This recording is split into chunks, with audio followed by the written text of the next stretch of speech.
नमस्कार दोस्तों, स्वागत है आपका। आशा है आप सब लोग स्वस्थ होंगे। आइए सुनते हैं आज की कथा कहानी। प्राचीन समय की बात है। किसी गांव में एक व्यापारी रहता था। उस व्यापारी का घर गांव की सीमा पर था। परिवार में उसकी पत्नी, उसका बेटा तथा बहू रहते थे। एक दिन व्यापारी का बेटा तथा ससुर व्यापार के काम से गांव से बाहर गए हुए थे।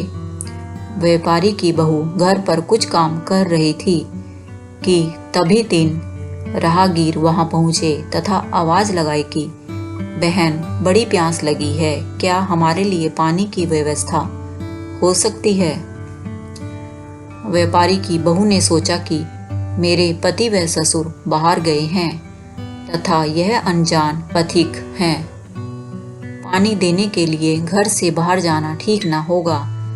मैं इन तीनों से कुछ सवाल पूछती हूँ, तब तक शायद उसके पति व ससुर भी आ जाएं। ऐसा सोचकर उसने अजनबी राहगीरों से कहा कि आपको मेरे प्रश्नों का उत्तर देना होगा, तभी पानी दे सकती हूँ, अन्यथा नहीं। अब चतुर बहू ने पहले व्यक्ति से प्रश्न किया कि आप कौन हैं? वह बोला, मैं यात्री हूँ।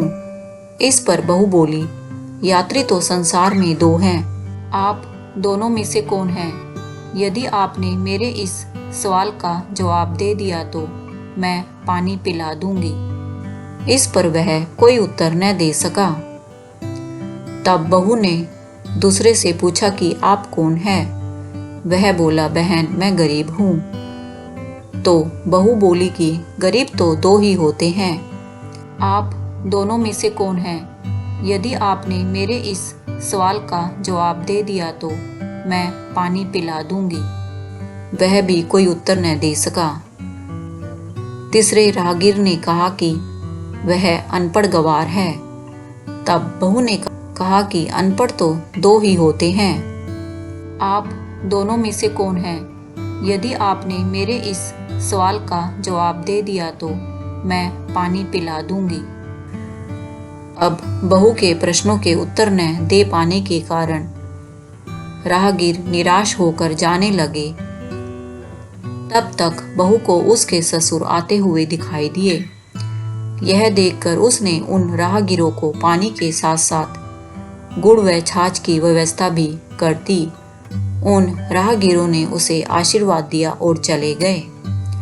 किंतु उसके ससुर ने अपने घर से उन राहगीरों को जाते हुए देखा तो उसे यह बात अच्छी न लगी। उसने सोचा कि बहू पता नहीं किन किन अजनबियों को घर पर अपने पति की अनुपस्थिति में बुलाती होगी। यह सब देखकर अगर मैं चुप रह गया तो इसकी हिम्मत और बढ़ जाएगी। क्यों ना इसका फैसला राजा पर छोड़ दिया जाए। यह सोचकर वह राजा से अपनी बहू की शिकायत कर देता है। राजा ने अपने 2 सिपाहियों को व्यापारी के घर भेजा। बहू ने उनसे कहा कि राजा ने किस रूप में उसे दरबार में बुलाया है। तब बहू ने सैनिकों से कहा कि पहले राजा से पूछकर आओ कि उन्होंने मुझे किस रूप में दरबार में बुलाया है। जब राजा के पास जाकर सिपाहियों ने यह बात बताई तो राजा बोला कि उसे बहू के रूप में यहाँ लाओ। व्यापारी की बहू को पालकी में बिठाकर लाया गया। व्यापारी भी वहीं पर मौजूद था। अब बहू को सारी बात समझ आ चुकी थी। राजा ने पूछा कि तुम अजनबी पुरुषों को अपने घर पर क्यों लाई, जबकि तुम्हारा पति भी घर पर नहीं था। तो उसने कहा कि महाराज, मैंने तो केवल अपने कर्तव्य का पालन किया है। वे राहगीर प्यास से व्याकुल थे, किंतु अजनबी होने के नाते मैंने उन्हें पानी ना पिलाकर पति व ससुर की प्रतीक्षा करना ही उचित समझा। इसके लिए मैंने कुछ कठिन प्रश्नों का सहारा लिया था। तब राजा ने कहा, हम उन प्रश्नों के संबंध में जानना चाहते हैं। इस पर वह बोली कि महाराज, मेरा पहला प्रश्न था कि संसार में यात्री कौन है? जिसका उत्तर है कि इस संसार में केवल 2 ही यात्री हैं। एक सूरज तथा दूसरा चंद्रमा, ये दोनों प्रतिदिन यात्रा करते हैं। महाराज, मेरा दूसरा प्रश्न यह था कि गरीब कौन है।